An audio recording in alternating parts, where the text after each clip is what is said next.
Hello everyone. तो आप सभी का स्वागत है और एक नई वीडियो में। और आज की इस वीडियो में इंटेलिजेंस ब्यूरो यानी आईबी की ओर से जो वैकेंसी रिलीज की गई है उसके बारे में बात करेंगे। कौन कौन इसको अप्लाई कर सकता है, लास्ट डेट क्या रहने वाली है और क्या क्या एसेंशियल जो चीज़ें हैं इसके अंदर, कौन कौन अप्लाई इसको कर सकता है सही से, उन सब पर आज बात करेंगे। और आप वीडियो में अंत तक जरूर बने रहिएगा ताकि आपको एक भी जो इंफॉर्मेटिव इन्फॉर्मेशन है वो आपसे मिस ना हो। ठीक है, तो आइए शुरू करते हैं। सबसे पहले बात करते हैं कि इसमें कौन कौन बंदा अप्लाई कर सकता है। तो सबसे पहले आप अगर इसको अप्लाई करने जा रहे हैं तो आपके पास एक मोस्ट इंपॉर्टेंट चीज़ होनी चाहिए जो कि गेट का स्कोर कार्ड है।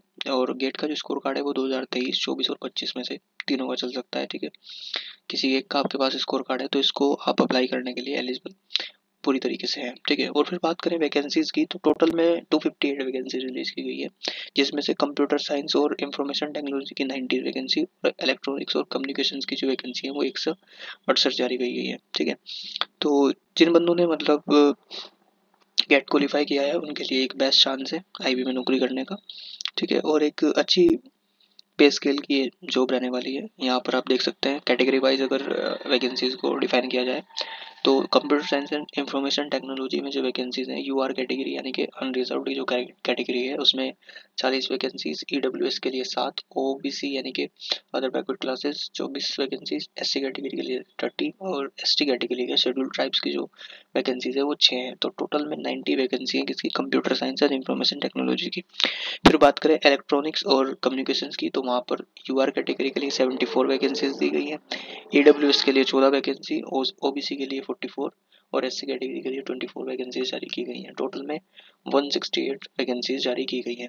ठीक है, इलेक्ट्रॉनिक्स और कम्युनिकेशन के में, और टोटल में 258 वैकेंसीज हैं। बात करें पे स्केल की तो पे स्केल लेवल 7 रहने वाला है। तो आपकी जो बेसिक सैलरी है वो 44,900 होने वाली है। ठीक है, और से लेकर 1,42,400 तक आपकी वैकेंसी हो सकती है। ठीक है, और बाद में जो अलाउंसेज हैं वो लगते हैं तो अच्छी खासी जो पे लेवल की जॉब है वो आपको मिल सकती है इसमें देखने के लिए। ठीक है, फिर बात करें देखो एसेंशियल जो क्वालिफिकेशंस है इस जॉब के लिए वो क्या है। देखो मैंने बताया कि गेट का आपके पास स्कोर कार्ड होना चाहिए क्वालिफाइंग मार्क्स के आधार पर 2023, 24, 25 तीनों में से किसी का भी चल सकता है। ठीक है, और आपके लिए पास इसके बाद जो सबसे बड़ी होना चाहिए कि ग्रेजुएट डिग्री इन इंजीनियरिंग आपके पास होनी चाहिए। और किस चीज़ में होनी चाहिए, इलेक्ट्रॉनिक्स में होनी चाहिए, टेलीकम्युनिकेशन या फिर इलेक्ट्रॉनिक कम्युनिकेशन और इलेक्ट्रिकल इलेक्ट्रॉनिक्स, इंफॉर्मेशन टेक्नोलॉजी और कंप्यूटर साइंस। इसके अंतर्गत आपके जो भी डिग्री है, ग्रेजुएट डिग्री अगर आपके पास है तो आप इसके लिए पूरी तरीके से एलिजिबल है। ठीक है, और मास्टर डिग्री आपके पास होनी चाहिए science and international and computer science में। ठीक है, और अगर आपके पास कोई ऐसा एमएससी या फिर एमटेक वगैरह नहीं है तो मास्टर डिग्री होनी चाहिए कंप्यूटर एप्लीकेशंस में यानी कि एमसीए आपके पास होना चाहिए। ठीक है, और एक संस्थागत कॉलेज से आपने की हो तभी वाले पहले चलेंगे। बात करें एज लिमिट की तो एज लिमिट 18 से 27 रहने वाला है और इसकी जो लास्ट डेट है अप्लाई की वो है 16 नवंबर 2025। ठीक है, फिर बात करें एज रिलैक्सेशन की इसमें तो upper age limit relaxation by 5 years of SC ST candidates and 3 years का जो रिलैक्सेशन है ओबीसी कैंडिडेट्स के लिए। ठीक है, और इसी जो नोटिफिकेशन है इसका लिंक आपके डिस्क्रिप्शन में मिल जाएगा और वहाँ से आप इसको डाउनलोड करेंगे तो आपको जो एससी कैटेगरी का सर्टिफिकेट है वो मिल जाएगा इसके इसी नोटिफिकेशन में। आप वहाँ से डाउनलोड करके उसको बनवा सकते हैं। ठीक है, ये भी इसमें चाहिए होगा। और इसमें एक बहुत ही एसेंशियल चीज़ इन्होंने यहाँ पर क्लियर की है कि the post of AICO technical is not definite settable for A category of person with benchmark, यानी कि जो फिजिकल डिसेबिलिटी के साथ जो लोग हैं वो इसको अप्लाई नहीं कर सकते हैं। ये इन्होंने क्लियरली मेंशन किया हुआ है यहाँ पर, तो फिर बाद में कोई ऐसा दिक्कत नहीं आएगी, तो इन्होंने पहले ही यहाँ पर मैं क्लियर कर दिया है। ठीक है, और एक नोट सबसे बड़ी बात यहाँ पर दी गई कि number of vacancies is provisional and liable to change. ठीक है, जो वैकेंसीज हैं उनको चेंज भी किया जा सकता है, जो नंबर ऑफ वैकेंसीज हैं उनको चेंज किया जा सकता है, ये इसमें साफ साफ मेंशन किया गया है। ठीक है, और ज़्यादा कुछ खास है नहीं इसके अंदर बताने के लिए। बात करें कि स्कीम ऑफ एग्जामिनेशन इसमें क्या रहने वाला है तो सबसे पहले आपका रिटन एग्जाम होगा, फिर स्किल टेस्ट होगा, उसके बाद इंटरव्यू होगा। ठीक है, तीन स्टेज में डिवाइडेड है। ठीक है, ये देखना कि maximum of under exams are, ये टोटल जो एग्जाम है वो 1175 नंबर का होगा। ठीक है, और 750 मार्क्स आर और फॉर गेट स्कोर और जो 250 मार्क्स हैं वो आपके होने वाले हैं स्किल टेस्ट के, और 175 मार्क्स होने वाले हैं आपके इंटरव्यू के, ठीक है। और बेसिकली यहाँ पर रिटन एग्जाम नहीं है, यहाँ पर कैंडिडेट्स को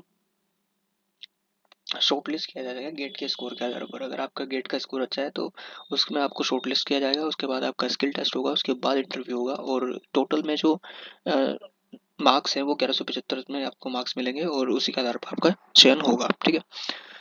और देखो ये दिया गया है यहाँ पर, ये एक अगर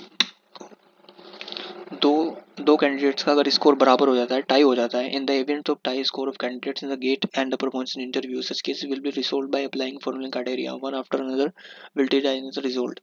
तो इसके लिए आपके ये जो इन्होंने वो दिया गया है, यहाँ पर कुछ एसेंशियल चीज़ें यहाँ पर दी गई हैं जिसके आधार पर वो आपको सिलेक्ट करेंगे गेट स्कोर के आधार पर, और मार्क्स जो स्किल टेस्ट में आए हैं, मार्क्स जो इंटरव्यू में आए हैं, और date of birth with older candidates placed higher, ठीक है। और alphabetically orders of name starting with the first name, ये भी आपको एक थोड़ा अनफेयर सा लगता है लेकिन है इसमें। अगर आपका अल्फाबेट नंबर पहले आता है तो उसको सेलेक्ट कर लिया जाएगा, जिसको नहीं आता है वो नहीं रहेगा। और date of birth older candidate placed higher, ठीक है, यानी बड़ा जो आदमी होगा उसको लिए ये प्रेफरेंस रखेंगे, ठीक है।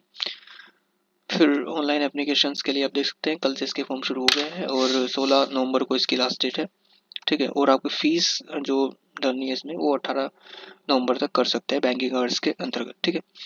और यही कुछ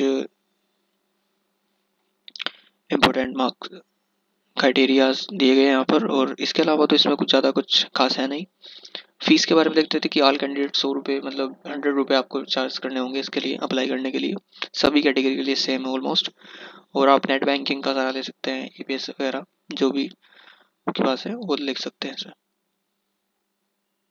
और यही है, इसके अलावा तो इसमें कुछ ज़्यादा खास है नहीं इसके नोटिफिकेशन में। और बाकी है इसमें बैकवर्ड OBC सर्टिफिकेट दिया गया है, SC सर्टिफिकेट दिया गया है, ये आप इसको डाउनलोड कर सकते हैं अगर आवश्यकता हो तो, अन्यथा कोई आवश्यकता यहाँ पर नहीं है। तो आज की वीडियो के लिए इतना ही, और आगे अगर आपको वीडियो अच्छी लगी तो लाइक सब्सक्राइब जरूर कीजिएगा, और इस तरीके की वीडियो आप सब्सक्राइब कर सकते हैं। Thank you.